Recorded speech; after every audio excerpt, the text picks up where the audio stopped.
Consoling a friend.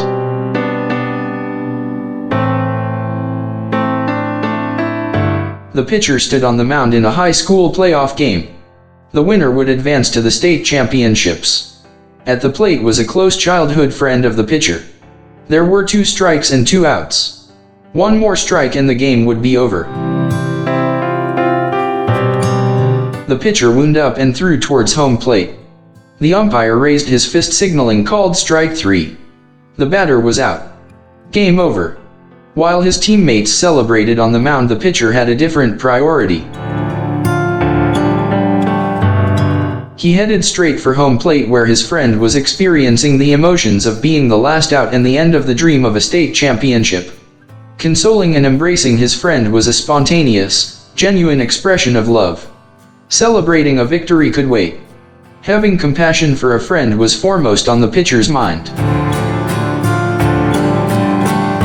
We live in a dog-eat-dog world. People often climb over or stomp on each other in order to win the prize, whether it is in sports, the business world, politics, or midnight specials on Black Friday. All too often people are more interested in achieving the end goal, even at the expense of others. We win. Everyone else loses. Isn't that the usual way? Thankfully, there are people who have a different perspective. The pitcher and batter in this story embraced while teammates of the winning team celebrate on the mound. My heart goes out to the batter who made the last out, but, in a different way, to the pitcher who cared more about his friend than celebrating an important win. What are your priorities, caring for other people or winning a game? How do you react when something goes your way and another person feels the emotions of loss? The stakes were high. Chances are this game was the most important athletic highlight in both players' lives to date. Years from now the batter might not remember making the final out, but he will definitely treasure the more lasting memory of the friendship displayed by his friend.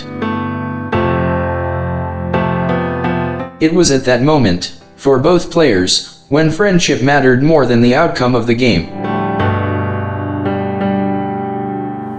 The Bible says, "Do nothing out of selfish ambition or vain conceit.